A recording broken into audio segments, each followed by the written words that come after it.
Good morning. I'm going to open this meeting for the Council Committee of the Whole, our fourth budget hearing of 4 hearings. And I'd like Addie to take the roll, please. Cobb. Here. Petrus. Larson. Here. Maddox. Russell. Here. Posh. Here. Sheets. We do have a quorum, so we're going to begin. We're going to start with Community and Public Relations, and I'd just like to give you a little heads up that what we've been doing all week is if we have a question during the presentation, that we ask it at that point so that council we won't be holding our questions till the end. So if that's okay with you, we're going to proceed with that same format. All right, Mr. Unetic, take it over. Okay. For 2026 Community Relations, the personnel on here has approximately 780,000. There is going to be one new employee. In the book, we have 9, and I'll get into this. There's going to be one new employee. The MAC position from the mayor's office is being moved to Community Relations. Oh, okay. And then originally, I thought Community Relations was asking for another employee, but I was a little, I didn't understand what they were asking for. And so they are not asking for an additional employee. But if you recall, we're taking that additional employee and we're giving that to IT because of all the IT needs. Mm-hmm. Okay? So total number that they'll have in their department is? Is 8. Okay, thank you. The operating expenses is going to be approximately $380,000, which is slightly down from 2025, so that's great. And then their capital request is $119,000. And then Jessica's here for any questions or comments. Just to ask for a correction of whatever needs to be made on that last item, the 119 for capital, on page 45, it states the total is 144. Right. It's the capital lease for the copiers. The lease payments aren't really capital, but in this they do roll up as capital. So that's the difference. Okay. Any of my council colleagues wish to start?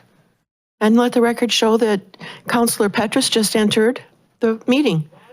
Go ahead. Good morning, thank you. Could you tell us a little bit about your staffing, identify what roles and duties are filled? Because I think we had several new hires at the last summer. Before you begin, let the record show that Councilor Sheets is on Zoom. So go ahead.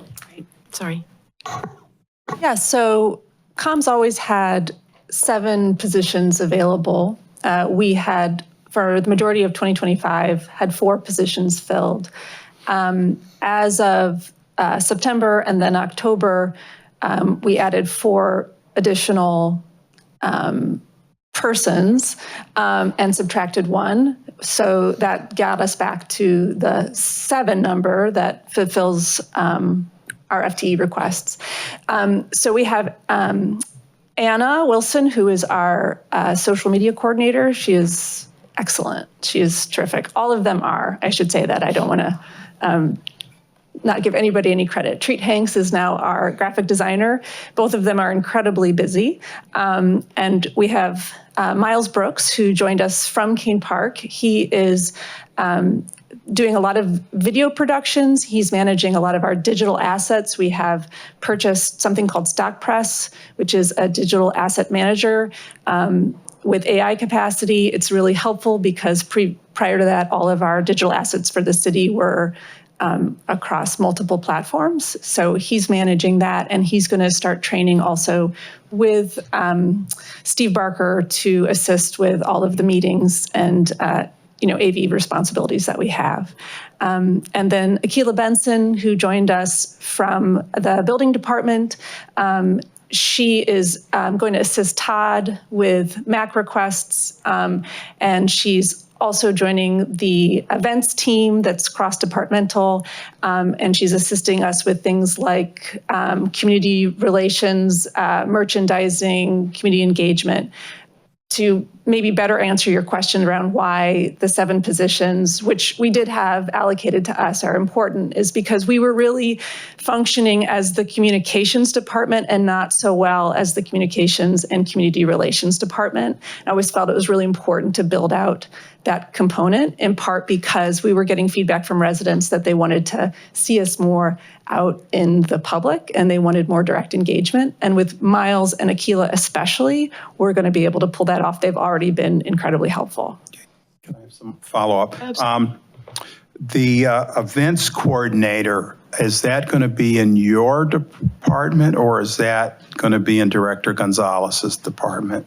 That's going to be in Director Gonzalez's department. That position was already assigned to that department. Akila will be taking on the comms portion of that. Part of the issue prior to the sort of reworking is that comms plays a necessary role in events, mostly through marketing and communication, but things were getting confused around who did what and who paid for what and that sort of stuff. And so if we have a designated person whose job is to coordinate with the events coordinator, then we have a lot more clarity about whose responsibilities belong to whom and who's paying for what. And then if you'll recall, there were questions about the Juneteenth celebration and someone said we'd gone through our events budget for the year. Whose department is that budget within? And in fact, is there a events budget? There is an events budget. It is a budget item that I think exists somehow outside of both Parks and Rec and comms. Both Andres and Steve and I have access to that budget item, but it's not, it I think more appropriately exists in Parks and Rec because the events coordinator was in fact under the Parks and Rec directors, it was their responsibility. But as I understand it, and this might be a better finance question because I came into the events conversation late, that account kind of existed outside of Parks and Rec. Yes, there is. It does exist in Parks and Recs and communications at some point, but then there's just a general operations budget that they've also been paid out of in the past. At some point, and it does need to be part of the budget hearing, I'd like to be able to get a handle on exactly what we're spending on events, what the budget is for this year. I thought it was, we spent too much money on some events last year. And I told Director Gonzalez this. The biggest expenditure for any event that we have should be for a community day event. I see we have one planned for this weekend. I hope we start to get more of a word out for that. But I hope that we have a large community day event next year in the summer. Also, if our Memorial Day event, we really need to improve that and do what we can to get some more veterans to participate and better publicity.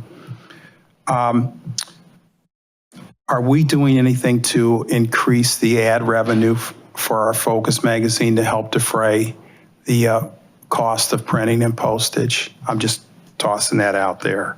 Yeah, I know that there have been multiple conversations about whether or not Focus magazine should solicit ad revenue.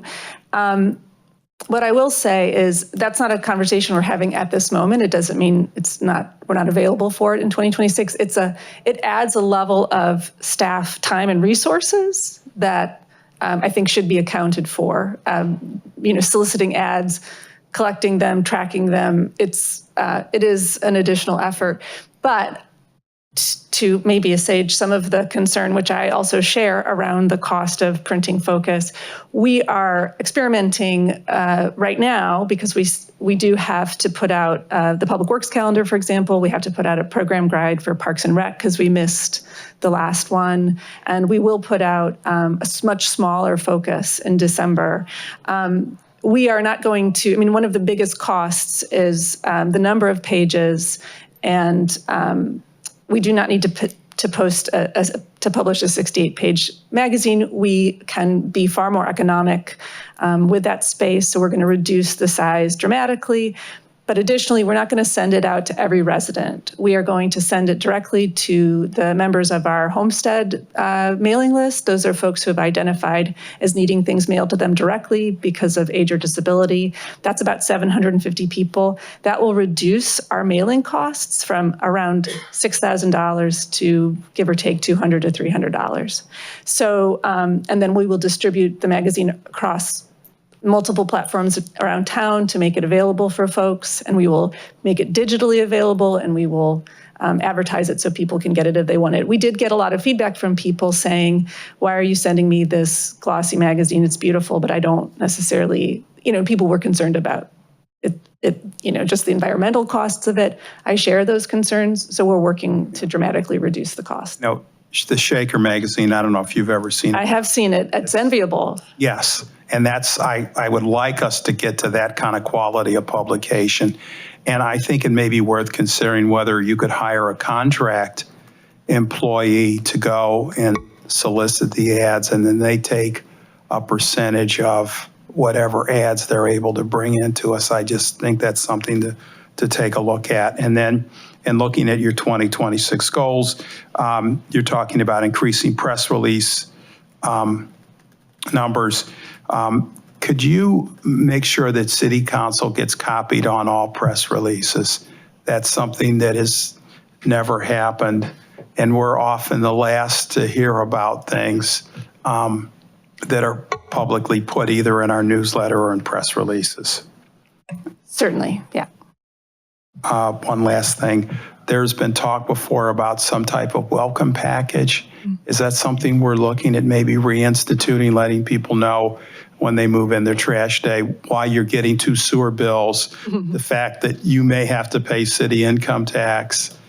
So I don't know how we get a list of the new residents that have come in, but at least for the households, we can find out who when homes turn over and try to get something out to them.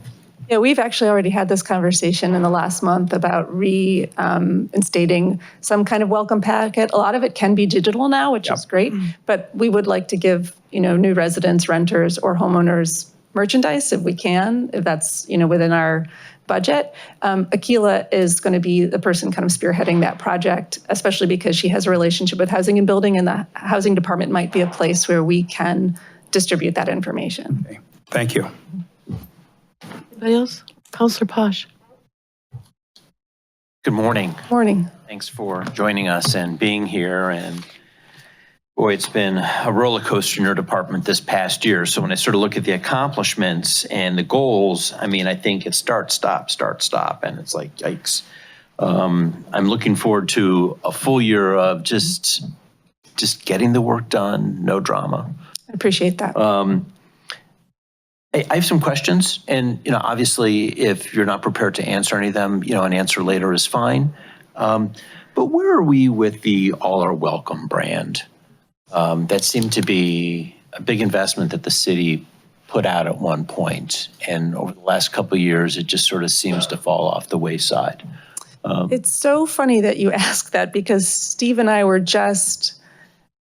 he had relocated the Little Jacket binder full of the resources that they provided us, and I had not seen it, and so I intend to go through it and see if there's anything actionable that we can do.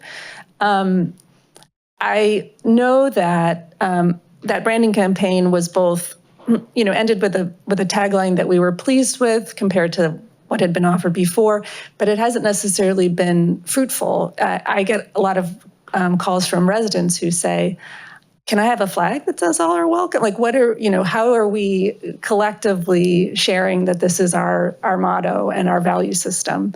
And so I can't fully answer that question now, because again, we're stumbling upon it as of today, but it is our intention, because in communications, it's our responsibility to, I think, establish and reiterate that brand. So you know, you obviously know a lot about branding. I mean, in the space that you're in, and I've had to dabble it with work. I mean, it's more of a repetition of how many times people hear like a message such as this. You know, I'm one of 7. You know, my opinion is that brand rocks. I mean, it encompasses everything that I feel about the city. But again, you know, I'm one of 7. I would be a big advocate of trying to find a way of pushing that. I hope my peers would agree with me. Yesterday, we spoke to the planning department, and one of the things I mentioned was sort of like managing our neighborhoods or the people that lead our neighborhoods. And I didn't have the right word at the time, but one of our neighboring cities uses the term neighborhood revitalization. And, you know, over time, it was really used to try to help build relationships with our business community, our residents. It was used to get people to move into neighborhoods and as part of the city. You know, I know this, it doesn't seem to be in a specific bucket department-wise. You know, I mentioned this during our planning department. I do know that our mayor-elect is listening. I would very much like to try to find some way in sort of our, you know, where we want to be in 10 years to try to put a little bit more focus in that area. And I know you guys have cabinet meetings with the other executives. I just hope that that's something. It seems to me that I don't know what department it would go in, but the comms is turning into sort of like the front-facing wall. I don't want to say a wall. Let's say a gate into the community. Just as how you're outreaching, that's where the MAC is located now. It would seem to be that would be a very logical place to sort of put this. The Focus magazine, there's only 2 issues last year? Correct.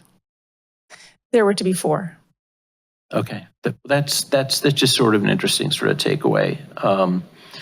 You know, I like your ideas to try to rethink that, but I'm with Councilmember Cobb. I mean, the Shaker Life magazine is envious.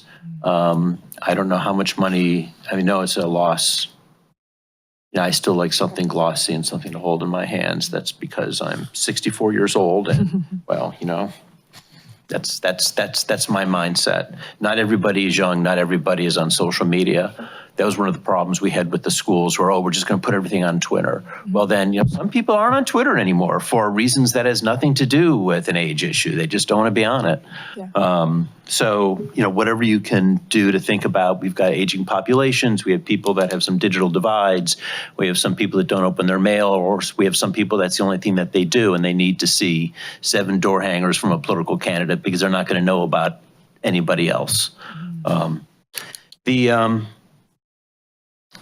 I'd love to have some idea. You know, I broached this idea with other directors yesterday about getting some counts. I mean, how many people are on our lists? How many people do you, and maybe this is more of an annual report that gets given to council. I mean, are we growing our communication list, or is our communication list shrinking? Maybe it's shrinking because of a declining population. Maybe it's staying the same. But I'd be very curious to know the effectiveness of when we are doing an ad campaign, or, you know, how many hits we get. And I think it's something to help us as we prioritize our spending. I'd very much like to see that in these kind of reports. I think because the budget is sort of like you get it in September, you don't get a full year of data. But I think, you know, getting something like that in January is kind of important. May I speak to that really fast? Because I really, I agree thoroughly. You know, one of the disappointments that I felt about our accomplishments is that I didn't have time to gather all of the data that we are tracking. And obviously there was sort of a break in that. But I felt very strongly when I took on the directorship that we needed to have metrics to show people the value of what we do. And we have that at our fingertips. We have it through our constant contact account. We have it through all of our social accounts. You know, Anna comes to every weekly meeting and says, here are the trends happening in on our social media pages, which we have multiple.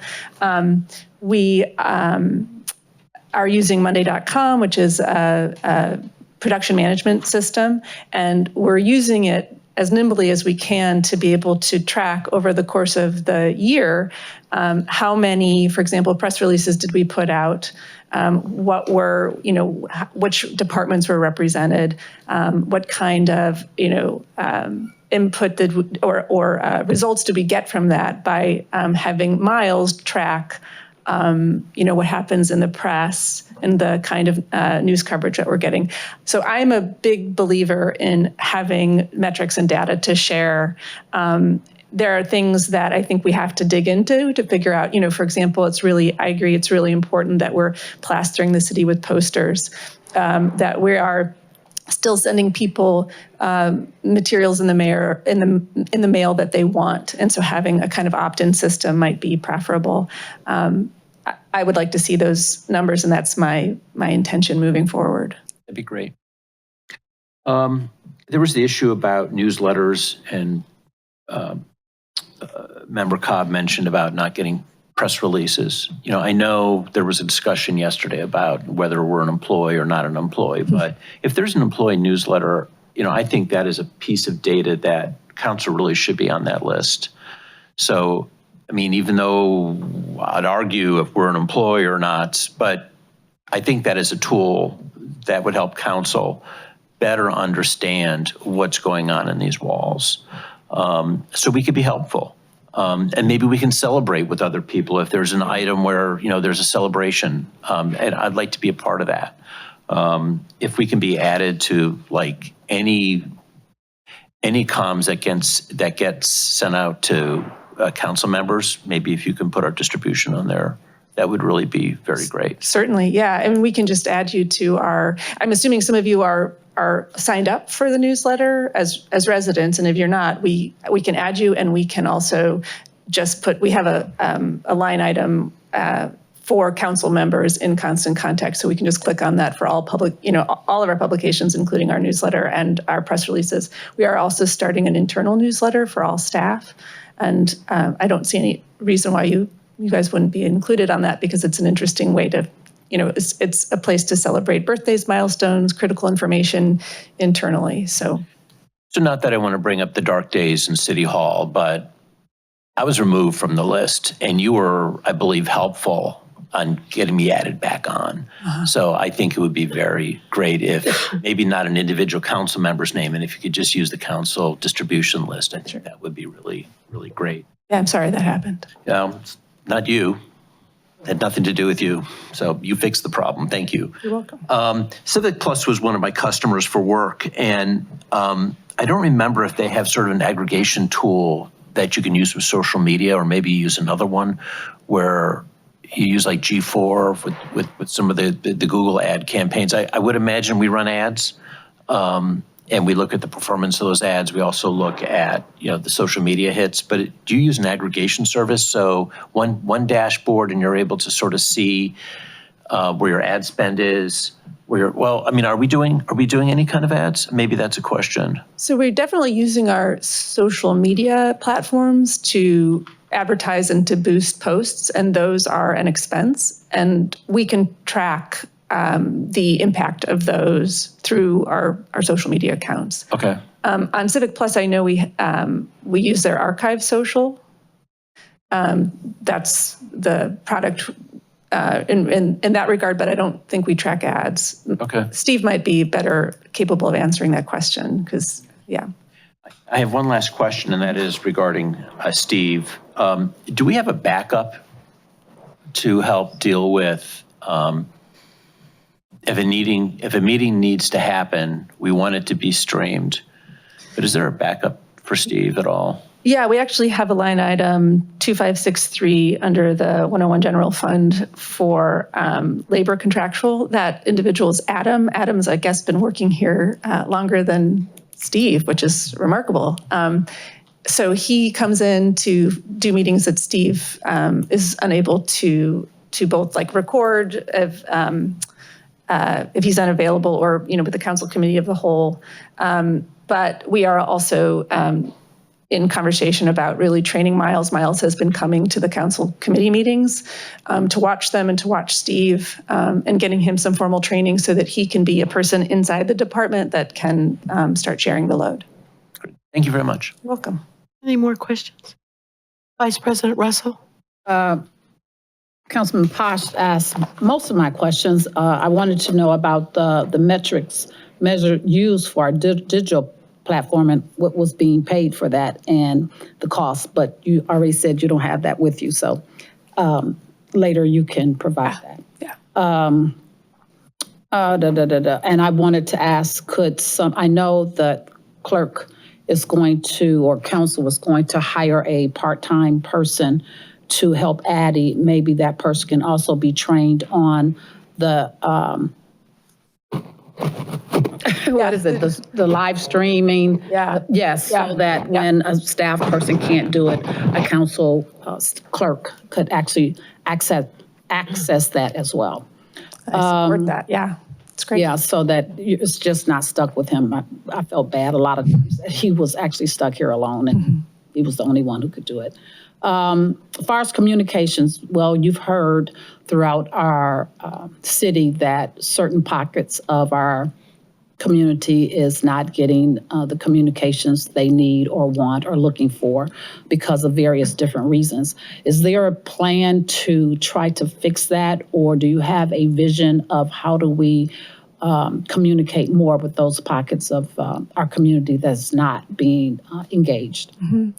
So this is where I feel like good old-fashioned footwork is really important. And again, prior to not having a full slate of employees in the comms department, we just didn't have the bandwidth to go out into the community in the ways that we wished to fulfill that community relations component of our department title. I'm confident now that we have more folks in the department that we're going to be able to be more outward facing, which means going to community events, tabling at community events, reaching out to business districts, that sort of thing. In fact, both Miles and Akila have been generating a list of events across town and organizations across town that we might engage directly, so that we are finding ways to show up in their spaces. And, I think, it's one thing to say, oh, please sign up for our newsletter, which is important, but salience is created by one-on-one contact. And I think that's our responsibility. I'm hopeful this year we'll have a lot more of it. I wish we could actually fix some of the broadband issues that we have in this, in our communities, because they are terrible Yeah. in certain areas. Yeah. How many residents currently are using ClickFix? And what is the usage trend per month? And maybe, I know you can't answer that now, but. Well, I do see those numbers. I don't have them, unfortunately, memorized. We've just absorbed Todd, which, by the way, is wonderful. It's so wonderful to have Todd there. There's so much information that cross-pollinates that we should be sharing with each other. So I don't want to say anything that's not totally untrue. I know that there's more than 1,000, and Todd puts out a monthly report tracking. It's really granular, how many people reported and in what divisions and how long did it take, to solve them, that kind of stuff. So I would be happy to get you the exact numbers lest I speak out of He just published that book that we got, the Mayor's Action Center, so all the data is in there. So I'm not sure where Vice President Russell's copy is from the Mayor's Action Center. Addie has it. So could you, also with the $28,000 live production system purchase, can you tell me what will be happening with that? Yes, I had to ask Steve. It's a TriCaster, which he called, and I quote, a production studio in a box. So it's really everything that we need to do to be able to record and produce the videos that we post for public consumption. My last question is, I don't know if this is for you or IT. So when the screen is up, and is there a possibility that they can fix it where a person can get on Zoom even if the screen is up for council members with the service that we have now? Do you mean like residents calling in, or do you? No, like right now, Zenobia is on. Yes. But if the screen is up prior to her getting on Zoom, that a council person or person can't get on? Or can a person get on if the screen is up? See the community relations budget that's there? Yes. If Tony, Mayor, wants to call in and wants to get on Zoom, could he get on Zoom without it affecting the screen? I believe so. I think that Steve would just have to let them in. We can talk to IT about it. Okay. All right, thank you. I told Steve at some point I might be like yelling his name if someone asks me something over technical. Yes. You didn't even I just wanted to make sure that council members, regardless if there's a slide up or not, that council people are able to get on a meeting if they're out of the country or whatever. Got it. Okay. They may be running late or whatever, that they're still able to get on. Yeah. Okay. Understood. Yeah. I understand they can, but I just wanted to make sure. Yeah. Okay, thank you. Any further questions, Councilor Sheets?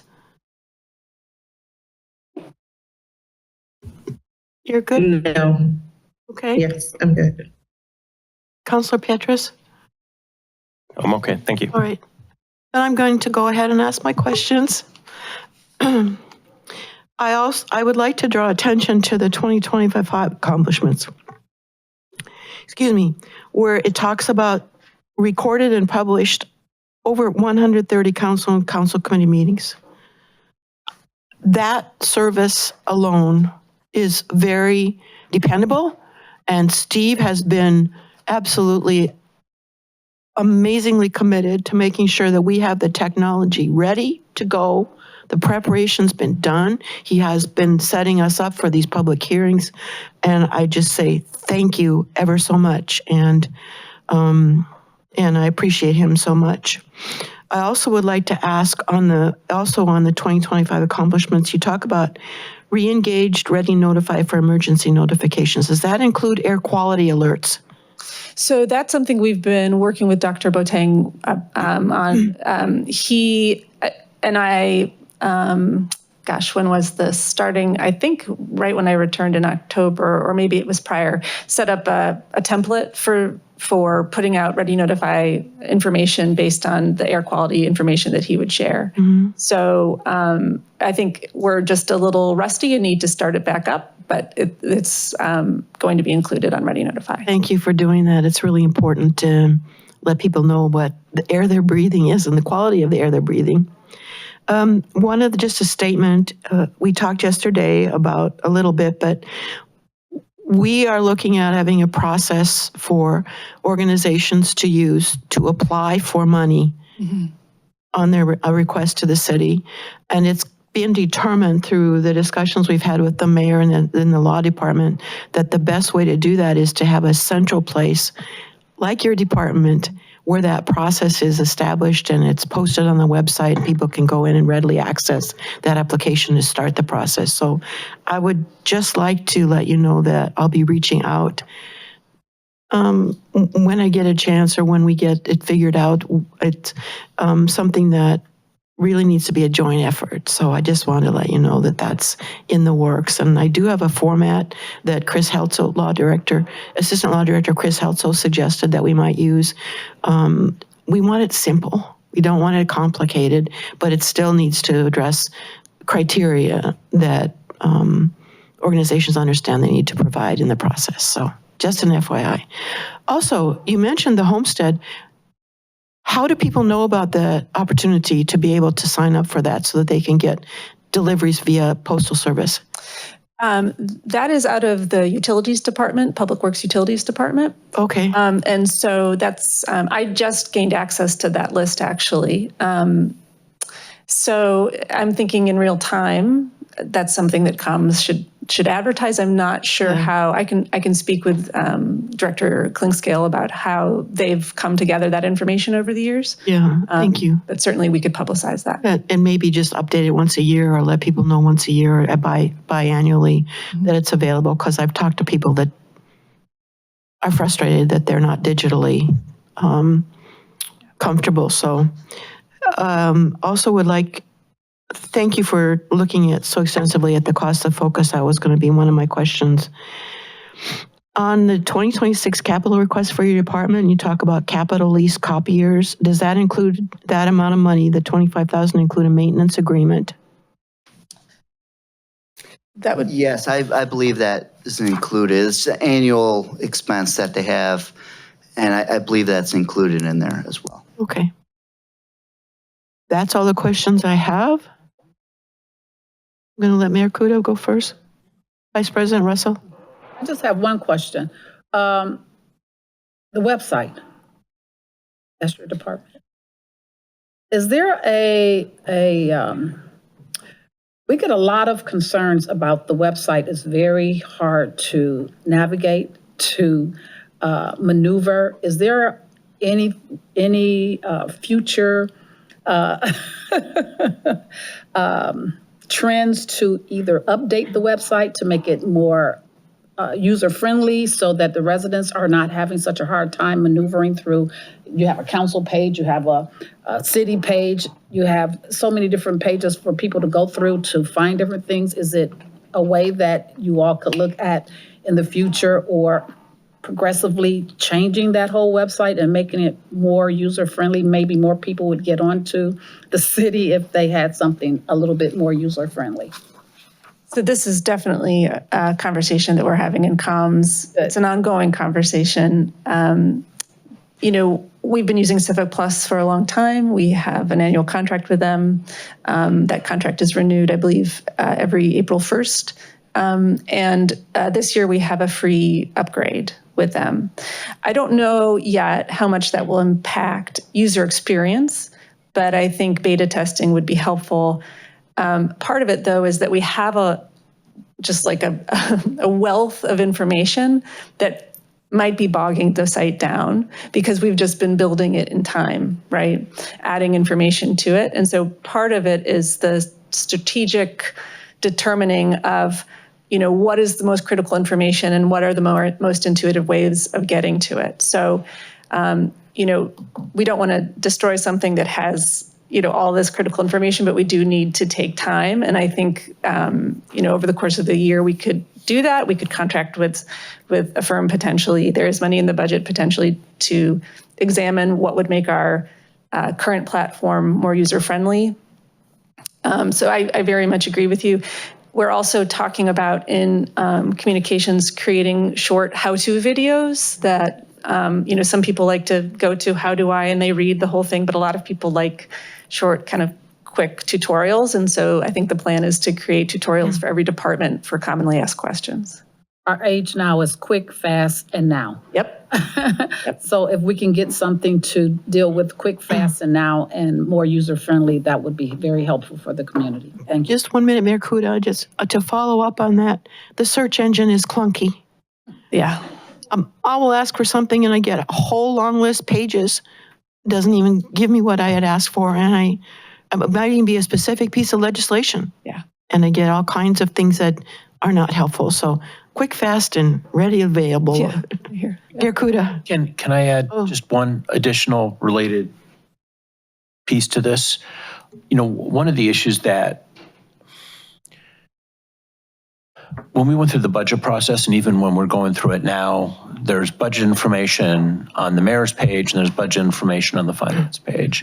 And and I think that would certainly mess up your search results. And it's certainly when people reached out to me, it's like, where do I find this? Well, it's on the website, but I can't find it. I said, well, did you look at the mayor's site? Did you look at the finance department?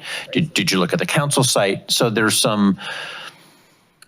you almost need to have some kind of traffic cop making sure the stuff gets posted in the right spot. So, that's just, it's always been frustrating. With the calendars, it's 5 different calendars you have to go to figure out what's happening. So yeah, thank you for Absolutely. looking into that. I very much agreed that this is an issue we'd really like to tackle. Yeah. Thank you. Yeah. Mayor Kudo. So much like Jim Petrus, I'm wearing a couple of hats here, right? Because I'm also a councilman-elect. So that's where I'm going to be coming from right now with 2 hats on. Jessica, can you tell us, what you mean by codify, and under your goals, codify the communication department's social media policy? So currently, we actually don't have, we have a social media policy with users, but there hasn't been a social media policy internally that articulates how and why we engage social media platforms the way that we do, and what regulations and restrictions we need to have on ourselves to make sure we're, A, not violating anybody's First Amendment rights, but we're also monitoring and managing the content so that we're not inviting untoward information or users in our direction. And so I've been working with Anna to, and the law department to create a policy that indicates things such as, you know, how and when are we legally allowed to hide a comment? How and when are we legally allowed to, you know, unfollow somebody? And then a policy that indicates, you know, depending on the type of social media user, do we share, do we follow, do we tag, do we, right? Do we like? Because as a city, we need to be as equitable as possible. And so, you know, for example, we just started following all of the members of the first suburbs, right? That makes perfect sense. We weren't following all of them. That seems really clear. But do we follow every single restaurant in Cleveland Heights, right? We have over the years naturally started doing that. Like if you go through our list, so it's like, well, we follow Tommy's, but why don't we follow, you know, so we're just trying to, so that if anybody comes to us and says, you promoted this event for this person, or you shared this thing, or you liked it, we have clarification about why we did that. And it's either that we're inviting everyone to do it, or we have really clear restrictions. Right now, we don't have that. Well, thank you for that answer. And, you know, at some point, you and Mark came to me and laid out your policy for how you approach your jobs. And I think that would be a good thing for you to do with council based on my next question, which is, would you consider adding to your goals, establishing a policy? Now, this would be with the mayor-elect and council, a policy for council's role. It might be a small role, but a weekly role with the e-newsletter as far as input goes. Yeah. Not sign off on anything, but just, you know, at times when council would want something in the e-newsletter that perhaps, you know, the mayor and your department didn't think of, or, you know, that kind of thing. So I thought maybe that, you know, you would consider adding that to your goals. And that's all I have. Thanks. Can I report, just to answer your question really fast, that meeting that you had with Mark and I do think it's important to share that we've also had this conversation with council leadership. You know, in my opinion, and I think this also needs to be codified, the communications department for a city is meant to be informative, engaging, and instill pride in its citizens, but it is not a political platform for any elected official. So for example, if the council collectively has information to share, not just one council person, there's no problem with us, you know, relaying meetings, relaying legislation, all that sort of stuff. Same with any elected official, including a mayor. But we want to depoliticize communications for residents because this is where they trust us to give them the most accurate information. And just for the record, I want you to know that since you've come back, people have actually aggressively reported, thank God, this stopped being a political rag. So thank you for that. You're very welcome. Yeah. Any further questions? Just thank you. Welcome back. Thank you so much. It is a privilege and a pleasure to be here. Thank you. I look forward to seeing what you do in the future. Thank you very much for coming in this morning. And at that point, we're going to say, have a good rest of your day. Thank you so much. Yes. Appreciate it. Thank you. Thank you. Director Klinkscale.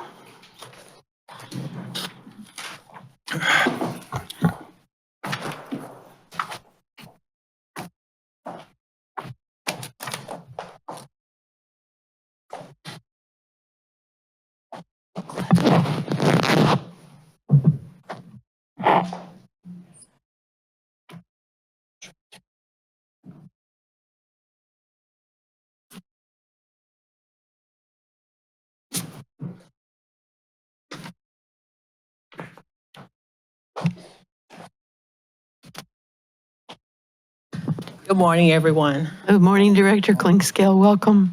We just have one housekeeping item, and that is that we are asking our questions as we go through the presentation. So we're not going to wait until the end, and that makes it easier for us to refer back to the budget book itself. And it's been working really well for 3 days, and it's working well today.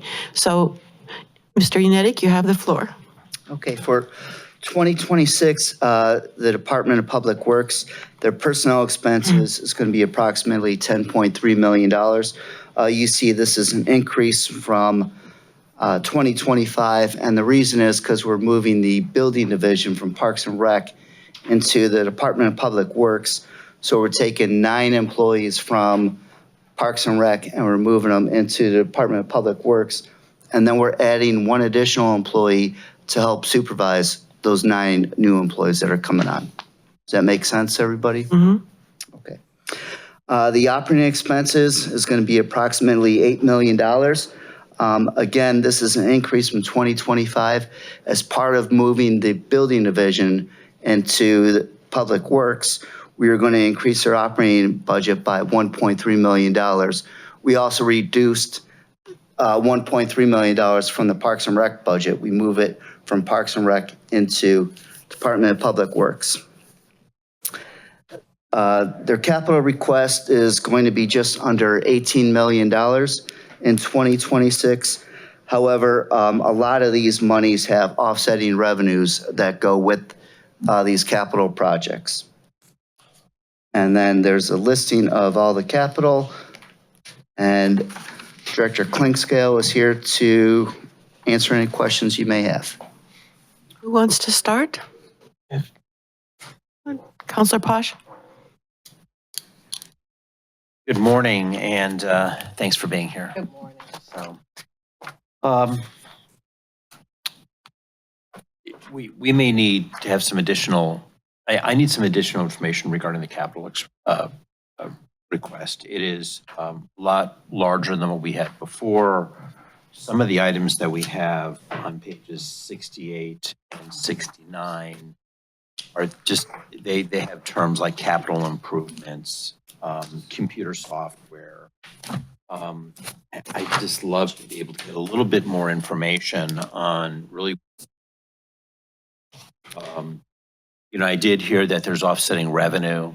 There's complications because some of them are, it's like the transfer station. I know that's been sort of on your work plan for a while, and there's been complications getting that done, and it keeps on getting delayed. Maybe that's an item that is either unencumbered or encumbered from last year. I don't know. Maybe that's a carryover. Just because of the size of this, I'd like some clarity on that.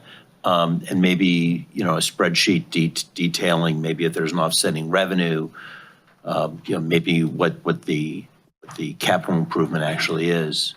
I think that would be helpful.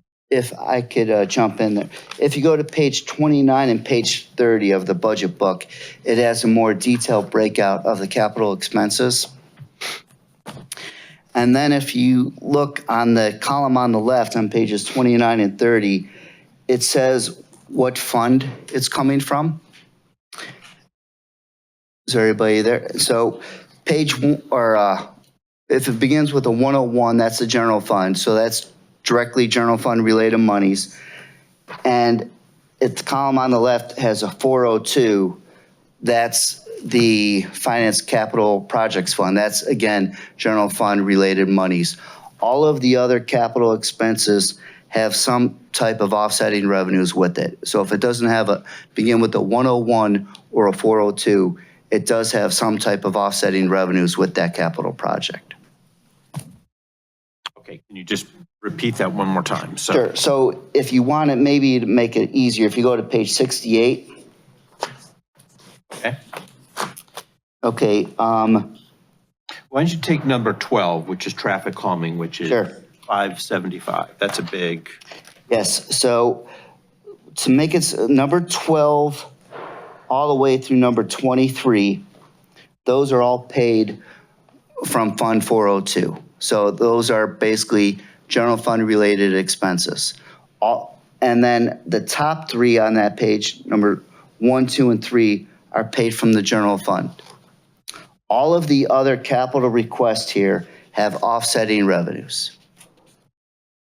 And I'd be happy to, summarize some of these projects if it'll be helpful. Okay? I think it would be helpful for me, but I think we have a time commitment. I think that would really be up to Council President Larson. I don't know what the time commitment of that, what that will look like right now. Is there something that you could give us after today that you could send to council that would be, help us understand the answer to Councilor Pasha's question, or, because there is so much detail in your presentation. We had them, the police department did provide something the other day after their presentation, which was helpful. Is that what was sent? Let me ask you this. When council did its budget, Patty she had to submit it in a spreadsheet form, which was very detailed. Is there something similar from Public Works that has already been done that could just be forwarded to us? I think page 30 that Yep. Mr. Unetic just went through provides some detail to all of my capital. To summarize, I was just going to summarize the offsetting revenue that we have for the projects. Okay. But page 30 outlines in detail all of my capital requests. For instance, if you look at capital improvements, you see the Brinkmore water main, it says offsetting revenues. We received a grant from the suburban water main replacement program that the city of Cleveland runs. So that's we'll be reimbursed that $395 that you see on page 69, item number 29, for example. Okay. So if you guys would like for me to add a column to page 30 to let you know where the offsetting revenue is coming from, I'd be happy to do that if that'll help. That would be really wonderful. Sure. Thank you, Director. Madam President, Administrator Dumas has, I think, some information to add at this moment that would be helpful. All right, go ahead.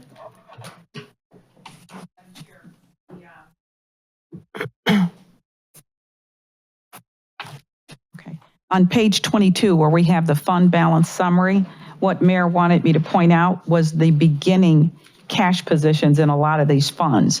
So when you ask where is the revenue coming from, some of it is carryover from an already existing amount in that fund, because these projects, many of them can be multiple years.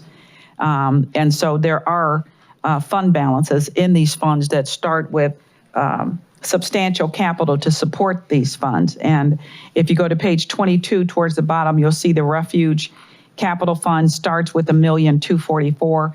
And if you turn the other page, you'll see that sewage disposal starts with $8,868,000.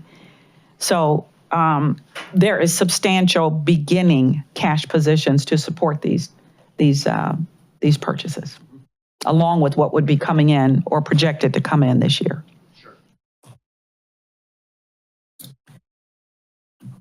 Anybody next? Councilor Cobb. Yes. So going through some of these capital expenses, we have the paving at $3.6 million. Is there in existence someplace a list of the paving projects that we could get? There is a list of the projects that I'm looking to do this year. Yes, there is a list. That list may or may not change depending on when the bids are let, but there is a list that I'm currently looking at, and that should be paving and striping. It's not all paving. And part of that amount, part of that $3.6 million, just for your information, say for instance, the project that I just talked about, getting the water project for item number 29, that amount just indicates what the Cleveland Water Department is reimbursing us, but the amount to repave the road afterwards actually comes out of that $3.6 million. So that would be part of it. Like we're doing Altamont. Altamont is $800,000, but we're going to also repair the road afterwards, which the city is paying for out of Fund 201. So that would be included in the $3.6 million. But there is a list And of the streets I'm looking at. I know at one point, I thought we used to post on our website the streets that were going to be paved in the upcoming year. And do we have a list going forward of the streets that are on a paving schedule? Are we working on that? Do we have that? We have a list of the streets that we're looking at for 2026, but not beyond 2026. What determines when we're going to get to streets? Is it just done on an annual basis based on complaints or how the roads look? We have a pavement rating schedule for all the streets in the city, and we basically kind of start there. But of course, things happen throughout the year. Could be a severe water main break that may require a street to come up on the list. Also, if we get money for other projects that will require us to do the road afterwards, that may require a road being repaved that may not be on that may not be high on the payment rating schedule. But we do have a payment rating score for every street in the city. And that's the basis of how we move forward with our program. Does any of this paving include the Blanche Road expansion project? No. Going down to the traffic calming, $575,000. Can you give us some details as to what that's going to involve? That traffic calming amount is basically for work that's being proposed at Fairmount and South Taylor. Just that intersection? Just that intersection. Let's see, the hot box combo, $240,000. Is that the supplement, the hot box that we had legislation on already this year? We had an existing hot box combo, and it is very antiquated and old, so we're replacing it so the two will work in conjunction with one another. Moving down to the sewer projects, are any of those using ARPA dollars? No, Have we spent all of the ARPA dollars on the sewer projects? all of my ARPA dollars have been encumbered. I have only one project that hasn't started under the ARPA program. And that will all be spent at some point? It'll all be spent this year. And I know under the consultant report that we were provided a few years ago, it had a schedule of sewer rate increases that we should have started, I think, depending upon how much ARPA dollars were given to the sewer fund. Are we actively looking at that, or are you waiting for the mayor-elect to take office to try and get those scheduled increases? Because it seems to me the longer that we wait, the more the increase is going to be on an annual basis.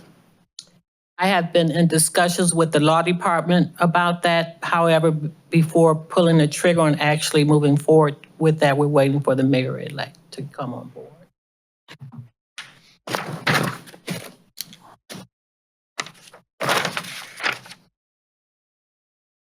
That was all my questions. Thank you. Councilor Posh? I wanted to jump back in and talk about the paving budget of the $3.6 million. We've been going back and forth between departments, old mayor, possibly new mayor. And I don't feel like, well, I'll just say this. It seems to me that there's willingness amongst council to provide additional money to try to put more money into our roads, just because of the deteriorating condition that they've been in. I will say the prior administration, when we just sort of look comparatively, again, this is coming from a non-professional, whereas you and your staff are the professionals. So I need to say that before I say anything more. But when you sort of look at the number of miles of roadway that our neighboring communities have versus us and what their road budget is, and granted, maybe we're not comparing apples to apples, but it seems as if that we need to be spending more money on our roads, or there's willingness. It's one of the big complaints that we do get as council people. And you've been open to spending some additional monies. It looks like there is more money budgeted this year than last year. But is there, if we were able to find some additional monies, can you do more road work for us in the city? Can we maybe allocate more money? Is that sort of like we're not in our lane by asking this? I don't know. It just seems to me that we need to have a bigger conversation on putting more money into our roads. Well, last year I requested $2.3 million for the road program. And this year it's gone up to 3.9. You increased it. Show it here, but it's gone up over $1.5 million based on council's conversation to increase the budget to $4 million last year. So that's what I planned on. Currently, we do have the capacity to do the $4 million. If we were to get any additional funds, it would depend on the timing, because we'd have to be able to get that listing done, get the bid out, get it bid, start the work. So it's a timing question. Right now, I'm prepared to go forward, and my schedule is based on the $3.9 million that we have. So if council wanted to perhaps give us more money, it would depend on the timing, because I have added some capacity to my department. I guess I'm asking my peers, is this a road we want to walk down right now? Okay. Yes, Councillor Petrus. Thank you. Over the last week, I've had a lot of meetings with different staff members, and I'm very grateful for their time. Director Klinkscale and I are meeting next week, and so I look forward to talking with her about how we can come up with a comprehensive roads program, something that's maybe 5 years long, so that we can, better understand how much we should be putting into the roads. And so I think after that conversation, it would be great if council could then hear our ideas and maybe make some tweaks to the budget. I think that's a great plan. Thank you. It sounds good, and I also recognize the fact that you have increased your budget this year to be able to complete more projects. I appreciate that. Any questions? Vice President Russell. Good morning, or is it still morning? As far as the roadways, is there a possibility when we do paving that we can fix curves as well? That would increase the budget by more than 50% if we were to also do curbing. Curbing is very, very expensive to do. It would probably increase the budget.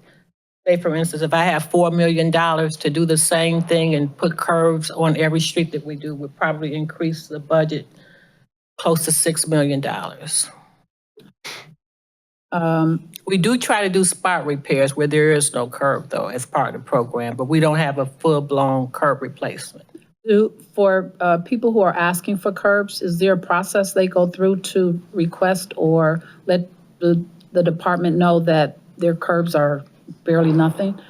Is there a process? I don't know. Yeah, they could make the complaint, and our street department will go out and take a look at it and see if it's something that we can do in-house.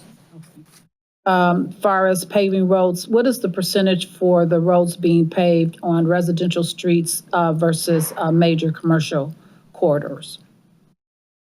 All of the streets that I have in the program for this year are residential. Most of the time, if I'm looking at a major road, I'm trying to get funding from another source to accomplish that because it's very expensive.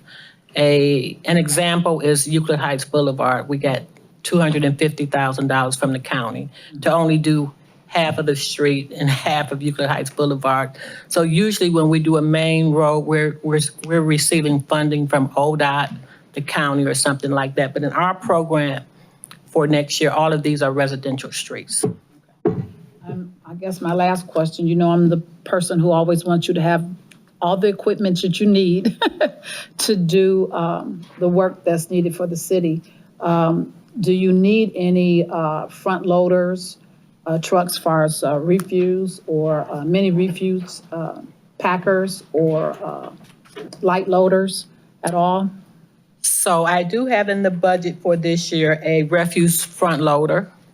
And I also have in the budget this year for a lightning loader, which picks up our bulk. So that's in the budget. Now, I did request some things that I didn't get, but this final list is what I can live with, what I can function with this year. So the lightning loader, that's for the bulk pickup? Yes, that's 26 on page 68. You don't think you would need another one? I have one already, so I'm adding to it. So I think that'll be Because sufficient. I know our bulk in our city is is overloading. So I was just wondering if an additional truck would help. No, I think one bulk truck, I had only requested one bulk truck this year. And so that's what's in the budget. You know, part of it is that we just have to enforce our policies and procedures around picking up bulk. Folks illegally setting out bulk. I just want to make sure that, you know, I know at one time you had a lot of vehicles that were breaking down and things that were happening, and I just wanted to make sure you had backup and everything that you needed to do. Thank you, I appreciate that. Yeah, so if you needed to add something to it, I would just wanted to be able to be aware of that. Thank you. So thank you. Counselor Petrus. Thank you. Last year, the active transportation and CSAP plans were completed, and maybe this is more a question for Mr. Unetic. I know that we received a large grant from the U.S. Department of Transportation. Is that in here somewhere, or is it maybe in another place of the budget? Did we get that in 25 or 26? I thought that we received Under it. planning, and it's not in my budget. Okay. Okay. Is there any additional money for traffic calming? I know that you said that this was for the intersection on Fairmount. Is there additional money that would be helpful to have included for traffic calming implementation?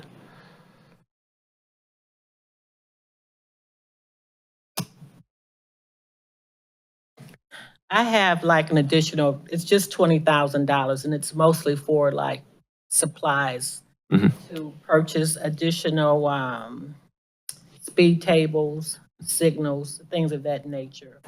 And I have $20,000 in there. Okay. Thank you.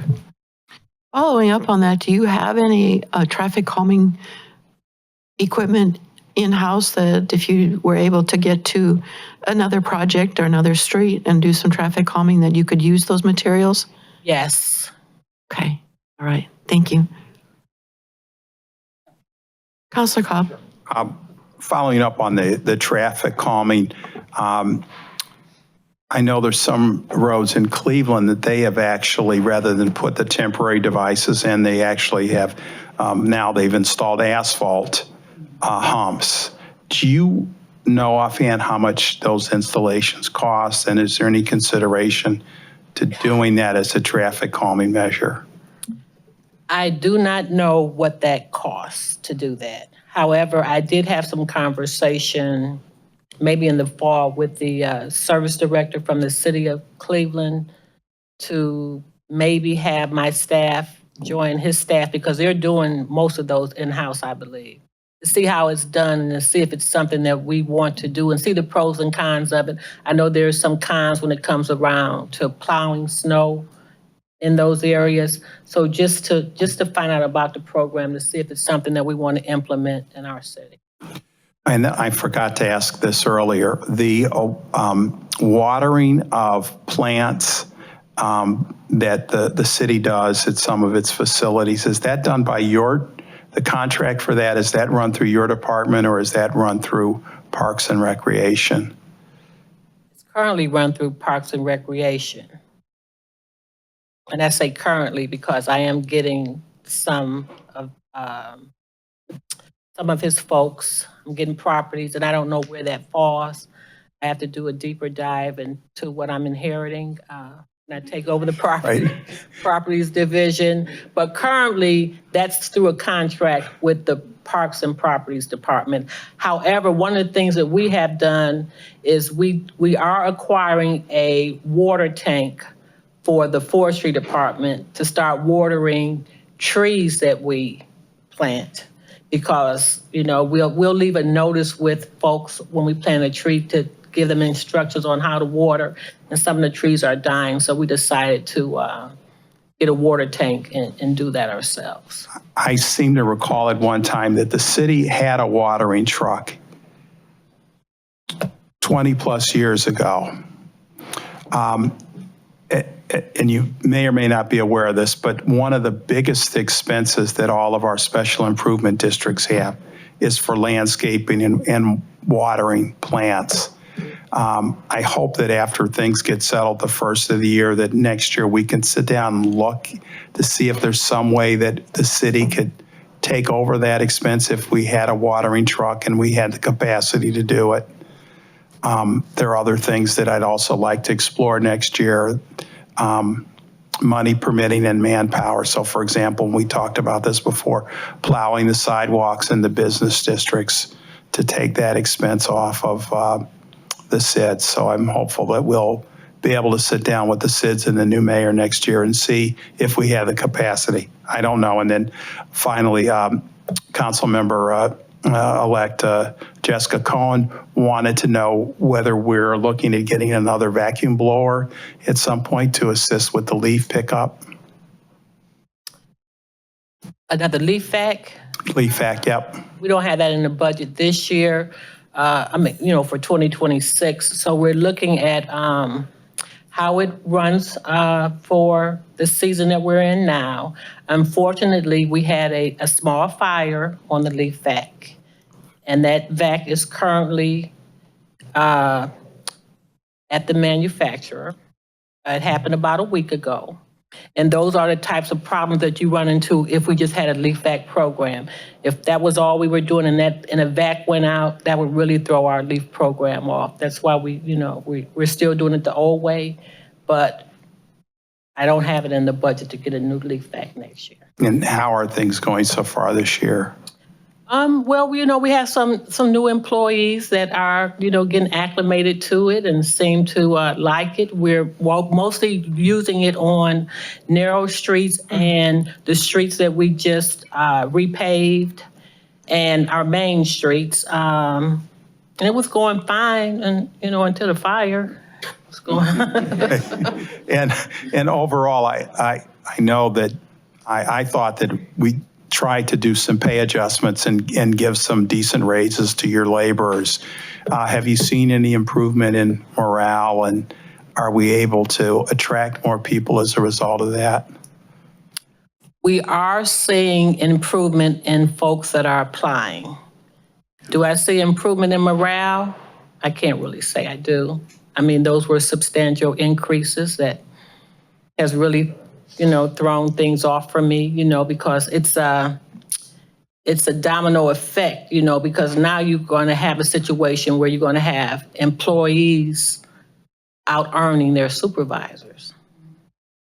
So we have to kind of, you know, I have to kind of look at that. But overall, I can't really say I've seen an increase in morale, but I have seen an increase in the number of applicants. Okay.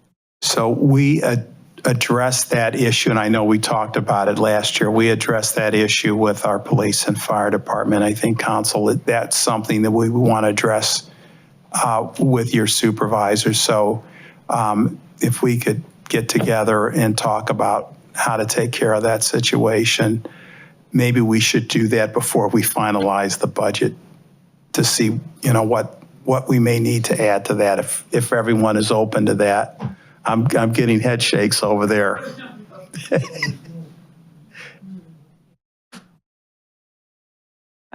Madam Chair, to the councilman, when you say before we finalize the budget, today's the last budget Well- hearing. So, but I think that we can spend some time with Director Clinkscale. And I agree with her entirely that, there should be a variance between supervision and we do it in public safety. I don't think that would be as substantial an issue for us to just adjust. But I would spend time with her to do that. Okay. Are you going to do that then, or? Yes, All do right. it. Thank you. Problem solved. I think you got some of your supervisors sitting in the back now, right? I've tried to take care of them as best I could, but I'm limited by, the current rate schedule, But when you figure that my supervisors do not get any overtime or anything like that, and their workers get overtime, so it's not the base rate that's off kilter. It's because there's overtime built into all of my operations. So if a foreman works 10 hours of overtime, he's earned the same thing as a supervisor. And it's very, very frequent that I have folks working overtime. And I'm not sure how to address that. And I don't know how other municipalities address it because it's going to be the same situation, salary versus hourly. But if we can think of a creative way to even things out, I'm pretty sure council's open to exploring that. Thank you. Councilor Posh. Councilmember Cobb, Administrator Dumas, one of the things that I've seen other cities do is do bonuses and they do comp time. So there's other ways that these issues could be addressed. I would think, though, that we do need to address this pretty quickly. This was a lingering issue that we found out about with police and fire. And there was a morale issue with it. And now that it's been brought up, I'm itching I think we're all itching to try to solve this problem with you. So whatever we can do. Vice President Russell. Is there comp time and bonuses for your department, for your staff? No. No. Oh, Only for my union folks, they get comp time, but not for non-union employees. oh, interesting. Okay. Well, I have one question about calming. I'm not sure what you call them, the concrete circles, Traffic circle. traffic circle that are on, what's that, Altamont? It's like 3 right in a row. A lot of residents been complaining, and the last one is very hard to get around with your car. Are we going to do anything about that, or I'm just asking? I don't know. I did actually drive down the street, and it was 3 right in a row. I don't know if that came out of your department or came from somewhere else. It actually came out of the planning department. However, we have also received complaints, and we're looking at if there's something that we can do to remedy that issue. Oh, thank you so much, because that last, you can barely get your car around that circle. I don't know why all 3 of those were there, but thank you so much for looking into that. And you've also been notified about the concerns about the Caledonia-Winsford traffic circle. So the department's looking at that as well for effectiveness. One more question, then I would like to ask questions. Yeah, this is my last one. So in your departmental goals is hiring some YOU students. And we really didn't have the chance to ask the administration last year about this particular issue, but there used to be a pretty, it was sort of like a standard operating procedure for Public Works to hire summer help to paint things like fire hydrants and do other jobs that, summer help would be able to do. I was really glad to see that in one of your goals here.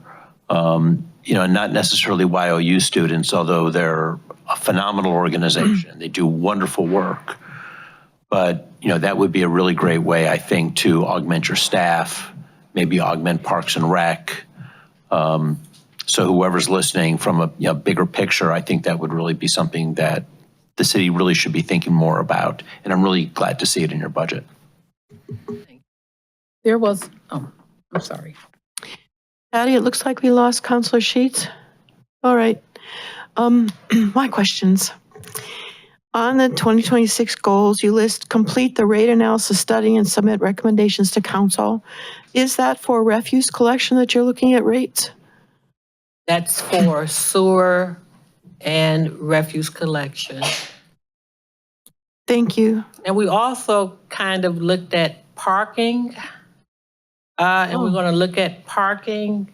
As you guys know, currently parking is free in the city. We, from time to time, have complaints from our folks that pay for permits, that they're paying for permits, but there are folks that are not paying for permits that are parking in their areas or what have you. And I believe that we should have some type of parking program in the city to help fund the things that need to be done in our parking lots. So it's not in the budget because I kind of looked at it, but you get busy doing a million other things, but I'd like to keep it on the radar for city council and the mayor-elect in the future as something that we need to look at in the future to fund our parking situation. But in this budget, it's for refuse and also sewer, other ancillary fees that we have in the Do city. you have a timeline for when that study will be done so what council will be looking at that information? Well, right now, we haven't even engaged the consultant. We had the rate analysis that was done in the past, and it was never implemented because we got the ARPA funding and it was not as much of an emergency. So we're going to re-engage a consultant and update that prior analysis that they provided to us. Thank you. I'd also like to draw everyone's attention to the line items on page 66, where Director Klinkscale has listed repair all Cleveland Water Department street openings on Main Street within 10 working days, and repair all Cleveland Water Department street openings on side streets within 14 working days. Thank you for that. Because we all know about those orange barrels that sit out there for months. And we have one at Noble right now that's sitting there. It was a Cleveland Water project. I think they're done, but it's been there for weeks now and it's causing traffic issues, especially at drop off and pickup. So thank you for those two. And that is being overly optimistic, but that's the goal. It depends on how many breaks that we had. I know I have it in the report somewhere, of how many. We had 190 water main road repairs that we performed through September. Crazy. Wow. Is exceptionally higher than usual, Director Klinkscale? Yes, they were higher than usual this year. Perhaps the aging of the system is contributing. Possibly. Weather contributes when you have cold weather like we had last year. Yeah. That contributes to water main breaks as well. The next item I was interested in on the goals for 2026, plant 300 trees. How does forestry decide where to plant those trees? We decide based on requests. We get a lot of requests for them. And then, Andre, how do you select the other areas currently? Yes, obviously, hello everyone, but Aye. obviously, requests that we take in, obviously, trees that we do remove. Then, obviously, follow the city layout of where trees and tree canopy is low. We try to add canopy in those areas. Thank you, Andre. The last question in that particular section was enhanced recycling collection program. Can you give us more detail on what that's going to look like, please? Well, currently we're working with our sustainability coordinator on some recycling pilots that he's doing, so enhancing that area.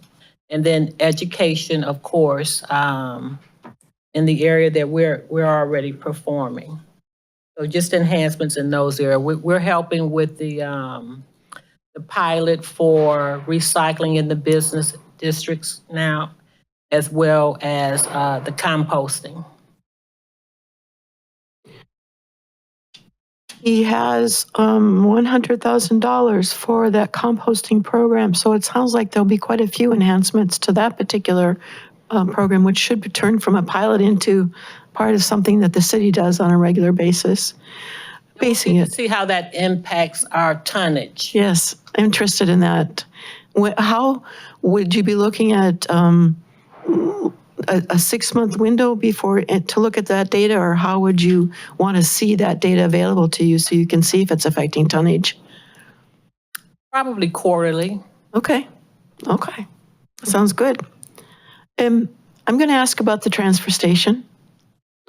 And I'd like to know if the funding is going to be there to get this done finally.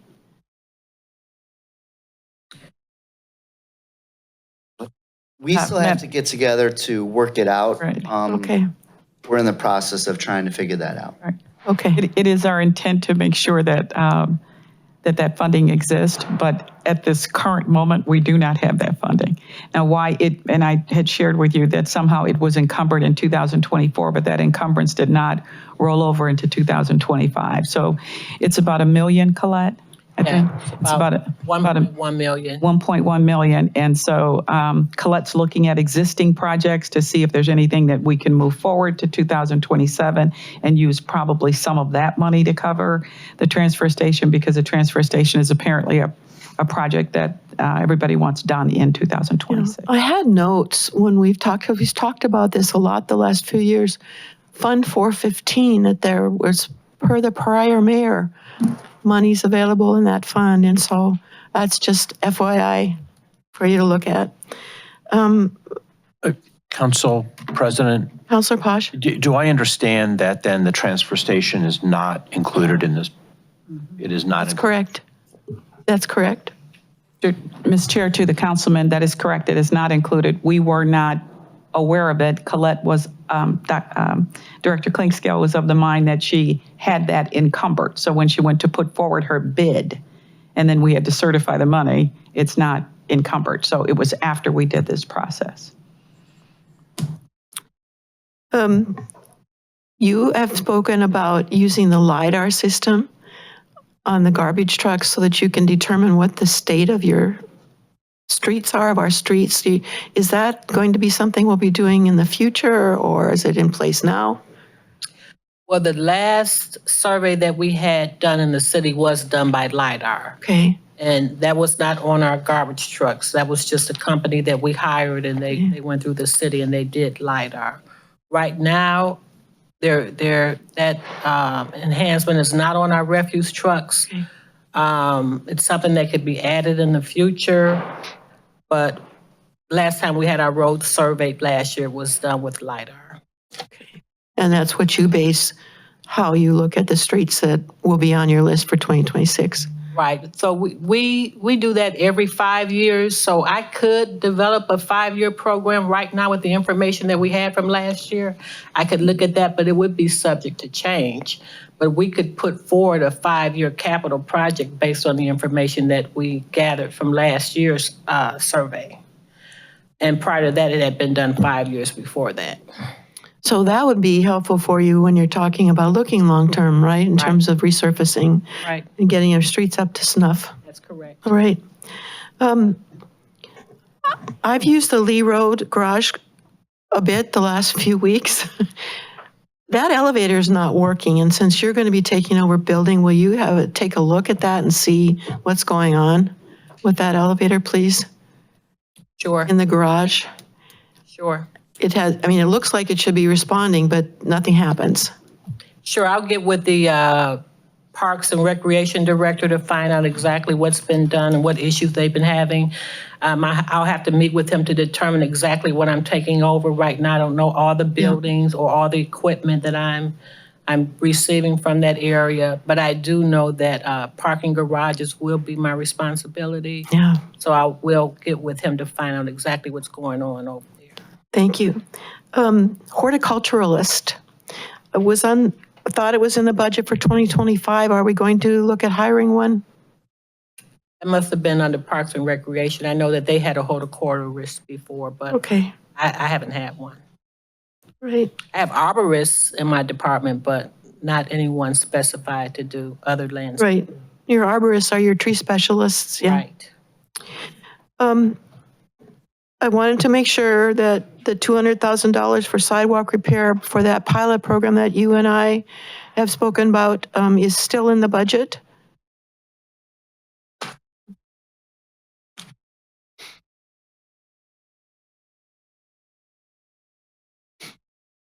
Someplace? Maybe it's lumped in with something.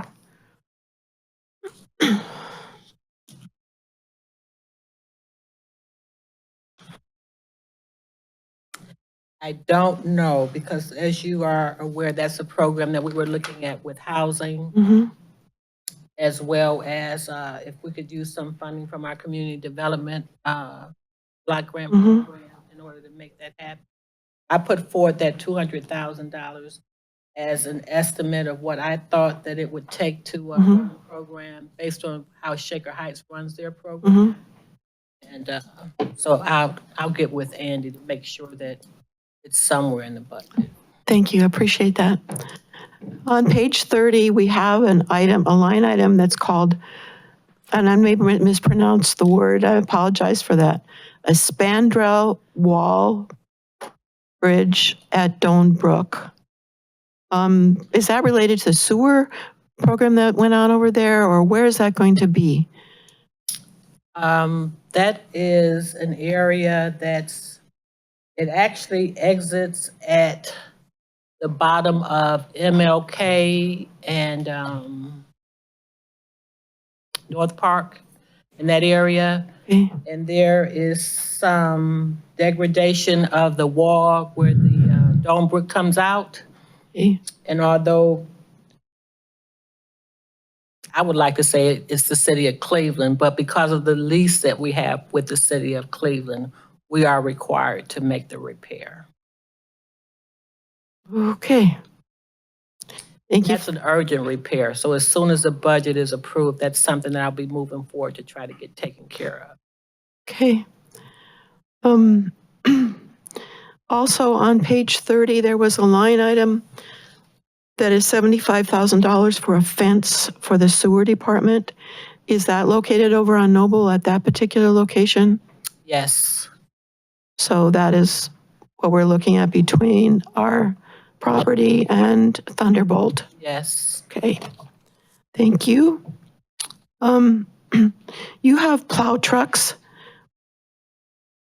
2 of them listed. Are they 2 different sizes, or one is number 11 on the capital request and one is 37 on the capital request list? And they're 2 different amounts.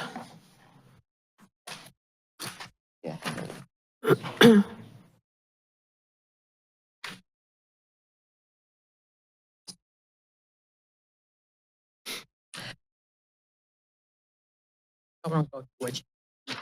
Okay.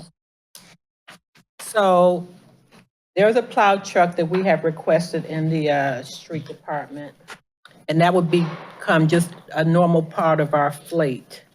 Now, there are other areas in the city that we've requested dump trucks, like we have a request in for the sewer department because they need a dump truck. And then we also have a request in for a smaller truck in the forestry department.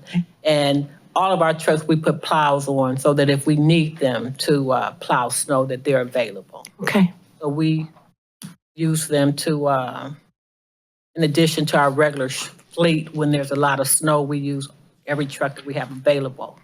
So it matters how wide the street is or what it is that you need to plow? Right, the areas. Okay. I do not have any further questions. Vice President Russell? Yes, when you mentioned fence, you made me think, is there anything in the budget to put up a fence where the salt dome is? Where I know it's a fence, kind of it's a chain link fence there at the salt dome is that in the V, where across from the vacant lot, where I think you're trying to put some trees to cover up some of that. Is there a way that we could put a fence or something there for aesthetic? We could take a look at it, and if I can cover it out of the budget, I will. I really have not focused a lot on doing things around the salt dome because I didn't know what the future.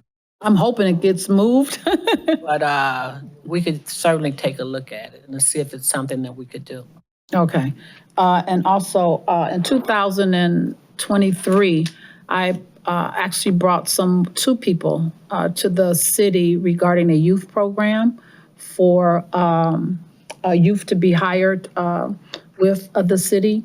I will email you that information. I did, under the former mayor, brought that information to him, and we did have some talk about it with the law department, but it kind of fell to the wayside. But just to bring up Councilman Pasha's thought, I just wanted to be able to send that information back to you just in case you may want to use it. Sure, thank you. I don't see any more questions. Mayor Kuda. I have a couple of comments. Thank you, Council President. First of all, Director Klingscale, thank you as always for that comprehensive list of accomplishments and goals.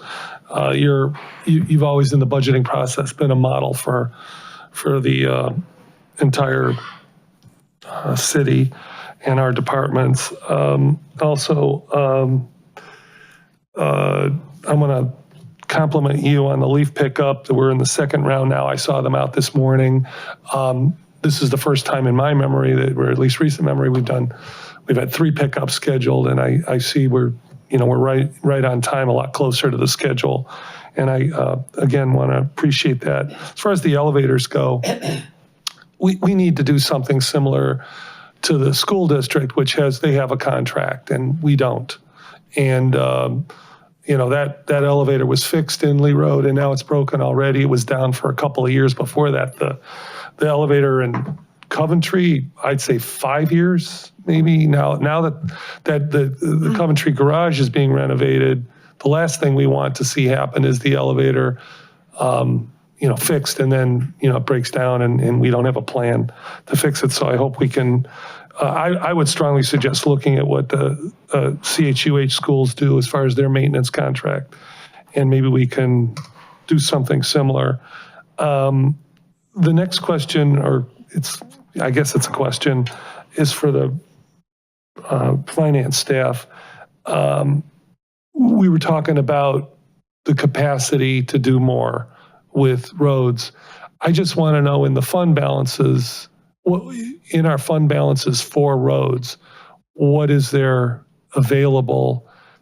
Should we find the capacity and the will from council to fund more road resurfacing than what's currently being scheduled? So on page 22, that's the fund balance summary. Yeah. And we're showing a beginning fund balance in 2026 of 4.6 million. At the end of the year, we're projected to have just over $2 million available at the end of 2026. And that would be in addition to the 3.9 that's being funded currently? Yes, I'm sorry. The 3.9 is coming out of Fund 201. And Okay. so if you look at that there's $4.4 million budget in 2026. Right. That's where all that 3.9 is coming out of that 4.4. Okay. So it would be the 2 million plus the 500,000 left over as a possibility, I'm just saying. At the end of 2026, there's going to be $2.1 million available. Got it. So there is Okay. still money there. Sorry about my. And I think we should keep in mind that we do use that fund to offset other projects. So we wouldn't want to spend everything that we have. And I wanted you to say all of this on the record, just so everybody knows where we're at. Thank you. Councilor Petrus. Thank you. With regard to Fund 201, I see 1.9 million in revenues. Is that primarily vehicle registration fees and gas tax from the state? Yes, Are there any other things that factor into that number?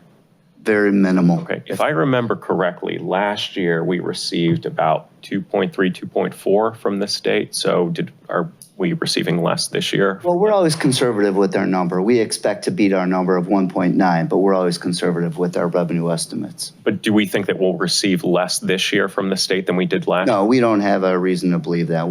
We expect to hopefully come in right around that same number. Okay. Right, we're good.